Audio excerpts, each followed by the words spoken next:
Hey there, thanks for tuning in. Welcome to Investing in Germany, and today let's continue with our ETF series, Dive into ETF. This is the second video on the topic, Dive into ETF. The link to the first video, you will find it here on the screen, and the link is also available on the description. In today's video, the focus will be on the ETF portfolio versus your portfolio. What do I mean with your portfolio is that you as an investor develop your own portfolio by selecting the businesses that you think will beat the market and create alpha for you. You are the fund manager for your funds and you don't let others play with your wealth. If you compare your portfolio versus the ETF portfolio, then it boils down to the mindset and the time. Let's start with the time. So managing your own portfolio means that you have to spend time in researching the market and identifying the business that you want to invest in. The work does not stop here, it's just starting from here.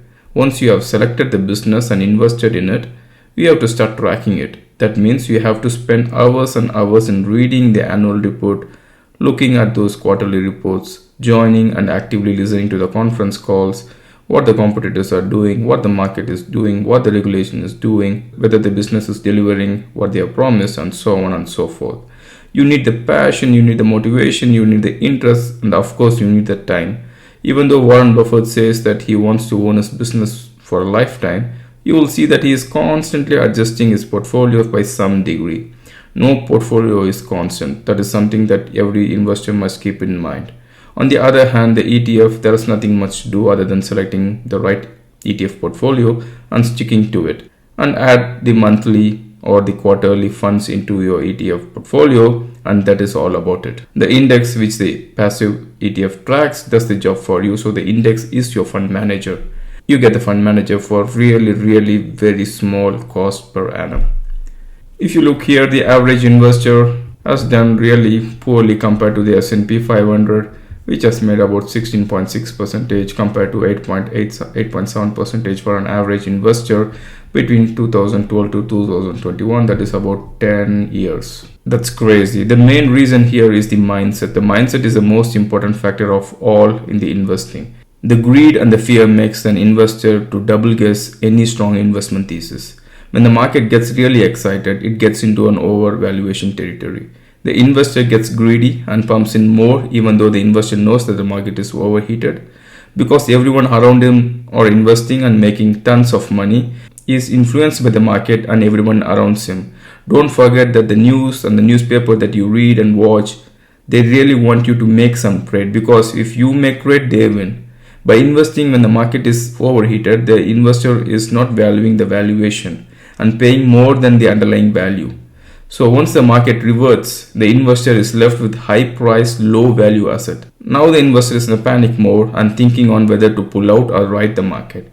So this is where the average investor loses the money. As the market reverses and crashes, the investor becomes very fearful and starts dumping his investment at low price compared to the buy price, and loses the wealth creation opportunity, because when the market crashes, that's when you have lots of options with high value asset at very low price. So buying when the market is peaking and selling when the market is falling makes the average investor underperform the market. If the investment thesis is so strong, then the average investor must sell when the market is peaking and buying when the market is falling. But the human behavior works other way. The reaction to the market ups and downs differentiates the average investor and the real investor. Myself, for example, I do not have any ETFs in my own portfolio, and I have a bunch of businesses, and I am emotionally disconnected to my portfolio performance. What I am interested here is whether the business is making the right decision and they are delivering what they have promised. Market will overreact and underreact. This market reaction gives us the opportunity to make wealth over the long term. The best part here is if you had invested in S&P 500 index fund in 1980 and ignored all the ups and downs, all the crashes, all the peaks, you would have made 9.4% per annum. That is a great return for doing nothing. So we have to really be disconnected to the market. Another major aspect of investing in stock versus the ETF is the volatility. Individual stocks tend to be more volatile compared to any ETFs. This is because the ETFs are made up of several businesses and the volatility is somehow averaged out. I'm not saying that ETF will never fall off the cliff. As you can see here, there are several times where the S&P 500 index has fallen more than 30%. We have between 1999 and 2000 1 something, 49% down, 59% down, the financial crisis, then the corona pandemic, we have minus 34%, and now higher inflation, we have minus 19% and still going down. So ETF also goes down, but relatively it doesn't go down as much as an individual stocks do. For example, you have an really great franchise in the world, the Alphabet, which is now trading at $19.46, which has come down like 32.78% year to date.